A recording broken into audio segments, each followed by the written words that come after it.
paz do Senhor Jesus para todos. Estou aqui para estar comentando a lição 11, né, da nossa revista Shekinah, do nosso ministério de Guapimirim, Assembleia de Deus, né, Ministério de Guapimirim. Essa lição será ministrada, né, no dia 14 de setembro de 2025. Essa lição 11 tem o título A Terceira Viagem Missionária de Paulo. Quem comentou essa lição, nós temos esse costume no nosso ministério, cada irmão ali de um grupo, né? Eles têm um grupo de estudo e cada lição o irmão comenta, né, aquela lição. Não tem aquele perfil da CPAD que uma pessoa comenta toda a revista, né? Cada lição acontece às vezes de um irmão comentar mais de uma, mas enfim, cada lição é comentada por um irmão. Nessa lição de número 11, quem comenta é o diácono João Batista, tá bom? É interessante você sempre ver quem comenta a lição, porque você acaba ali observando o perfil de cada irmão, o perfil de cada professor, o perfil de cada pastor, presbítero ali, para trazer o comentário. Tem alguns que só da gente ler a lição a gente já consegue, né, identificar quem é o irmão ali que está comentando. Mas enfim, o título da lição é a Terceira Viagem Missionária de Paulo, né? O texto áureo: e Deus pelas mãos de Paulo fazia maravilhas extraordinárias. Isso aí está em Atos dos Apóstolos, capítulo 19, versículo 11. E a verdade prática: o evangelho chegará aos confins da terra por missionários de corações dispostos e cheios do Espírito Santo. A leitura bíblica em classe se encontra em Atos dos Apóstolos, capítulo 19, do 1 ao 7. A leitura bíblica em classe é Atos 19, do 1 ao 7, mas eu recomendo que você leia todo o capítulo 19. Embora a terceira viagem missionária de Paulo, ela inicia no finalzinho do capítulo 18. No finalzinho do capítulo 18, tem um pedaço ali, né, no final, que já começa falando da terceira viagem missionária de Paulo. E aí entra no capítulo 19, né, discorrendo aí os acontecimentos, tá bom?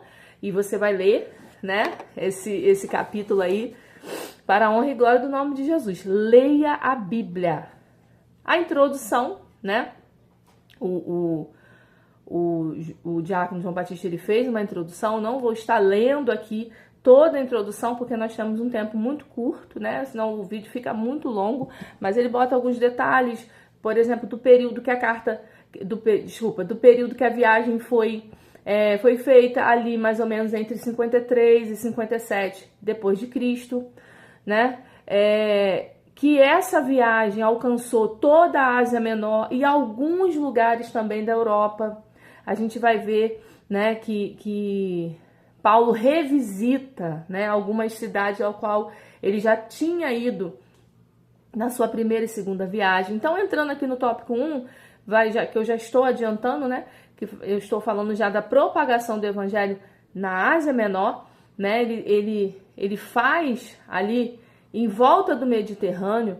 Paulo faz sua viagem ali, a primeira viagem, a segunda, a terceira viagem, ele vem revisitando algumas cidades que ele já tinha passado por ali, onde ele tinha sofrido perseguição, né, ameaça de morte, enfim, foi açoitado, foi preso, e ele revisita o interessante do ministério de Paulo é a sua coragem, né? Eu sempre observo isso, a coragem. Nós que somos cristãos, nós que somos considerados pequenos cristos, né? Porque o cristão, a palavra significa pequenos cristos, nós devemos ser corajosos, amém? E ali, Paulo faz essa revisitação, né, essas cidades ali da Ásia Menor, né? Ele encontra, enquanto Paulo está em Éfeso, ele vai para Éfeso. Apolo é uma figura que aparece aqui no capítulo 19. É interessante que alguns, né, porque a visita do Espírito Santo, a inauguração do Espírito Santo de Deus na Terra. A gente viu lá no início do livro de Atos, não é verdade? Mas nem todos os irmãos que já conheciam o Evangelho de Cristo tinham conhecimento do revestimento de poder. Apolo é um deles, tá bom? Apolo está lá em Corinto. Apolo é um homem de Deus que prega a palavra, mas ele só conhecia o batismo de João, né? E aí Paulo está lá em Éfeso. Priscila e Áquila observa Apolo, né?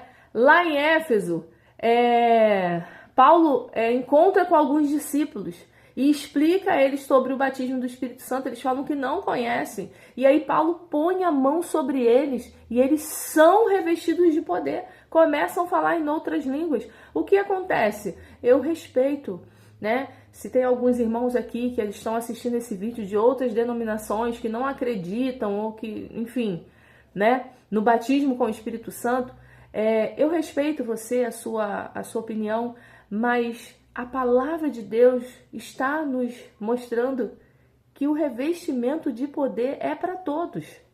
Todos aqueles que buscam Cristo Jesus, todos aqueles que são salvos. E outra coisa, esse revestimento de poder não é para a salvação. Todo aquele que é salvo e busca esse revestimento de poder, o encontra. Não é para a salvação, e sim é para revestimento de poder, para que a igreja possa combater o mal na terra. Então a gente precisa entender que só haverá revestimento de poder na vida de um crente aquele que vai ser útil com esse revestimento de poder. O revestimento de poder, né, que Paulo fala aqui, que impõe a mão sobre aqueles homens, eles são revestidos de poder, é para o que for útil.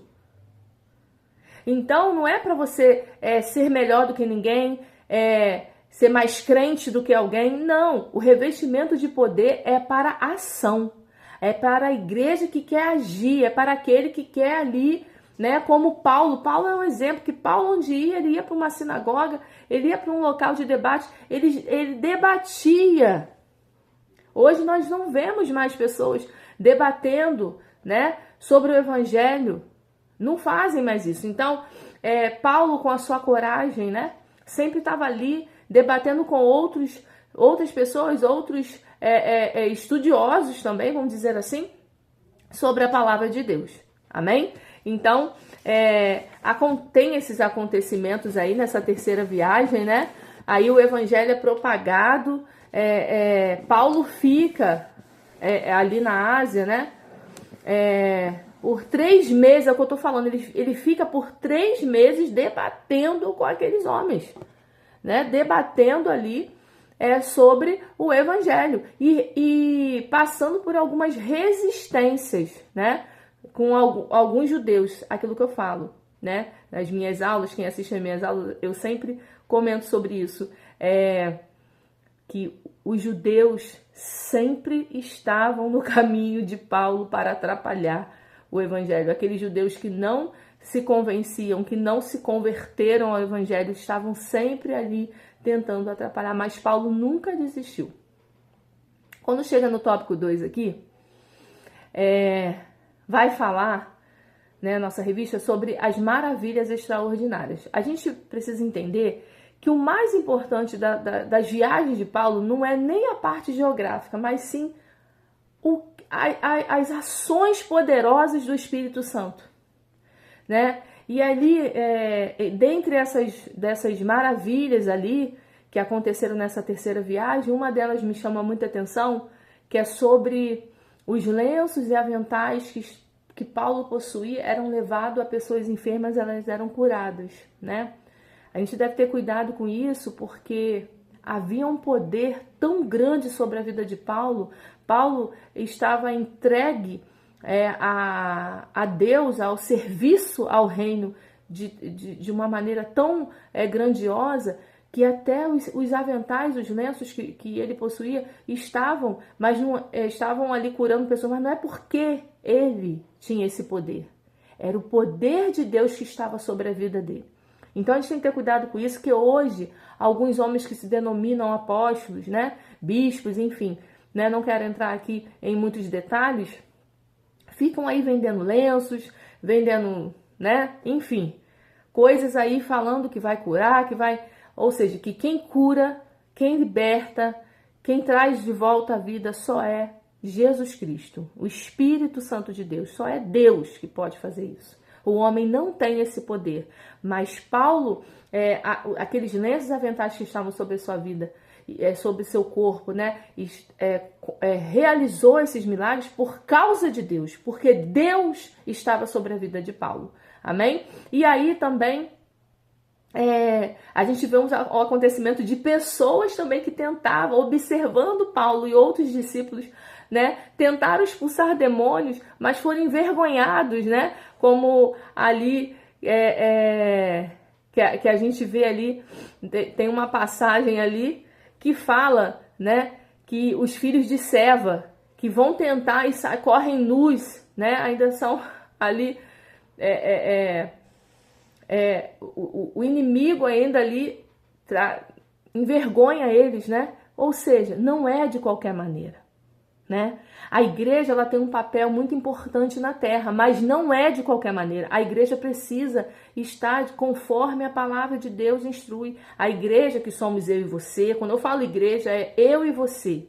São as pessoas que compõem esse corpo, onde a cabeça é Cristo. Nós precisamos estar de conformidade com a palavra de Deus, para que nós não sejamos envergonhados diante de pessoas, diante de situações.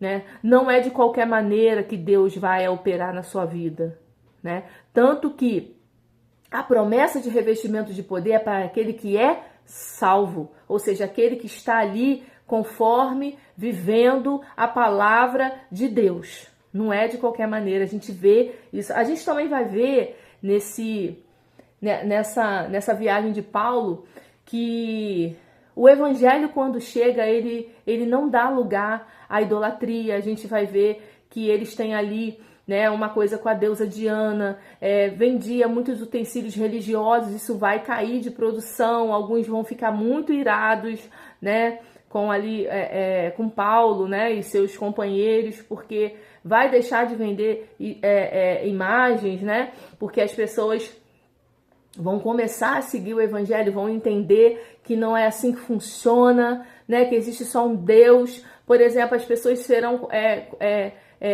as pessoas que se converteram, elas vão queimar seus livros de magia em praça pública. Então Deus faz maravilhas quando tem alguém disposto e com coragem para realizar o ID. Esse é o verdadeiro ID.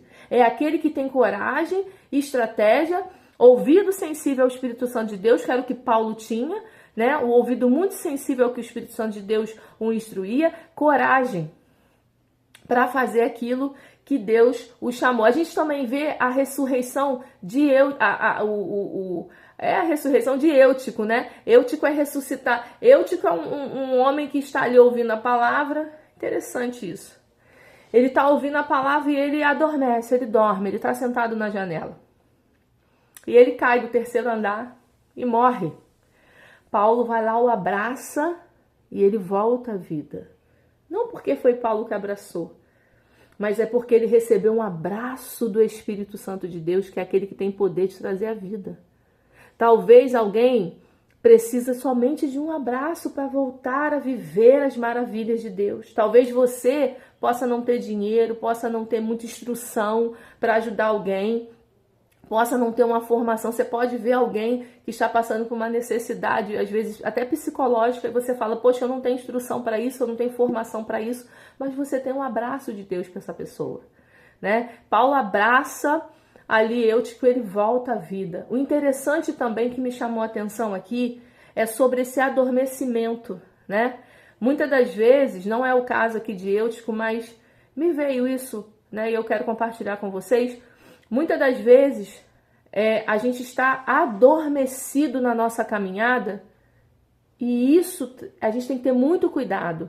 O crente adormecido, ele acaba caindo e encontrando a morte espiritual. Então, isso nos traz um alerta, né? Para que nós não venhamos ficar adormecidos, né? E aí nessa trajetória a gente pode cair, a gente pode morrer. E nem sempre pode ter um abraço de Paulo, um abraço do Espírito Santo para nos trazer de volta à vida.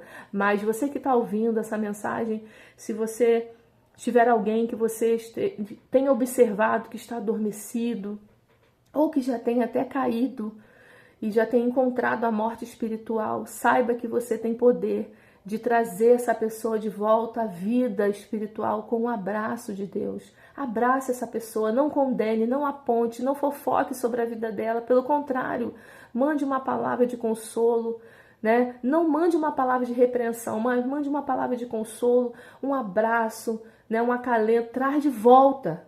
A igreja tem que ter esse papel, essa visão de trazer de volta, não de apontar e acusar.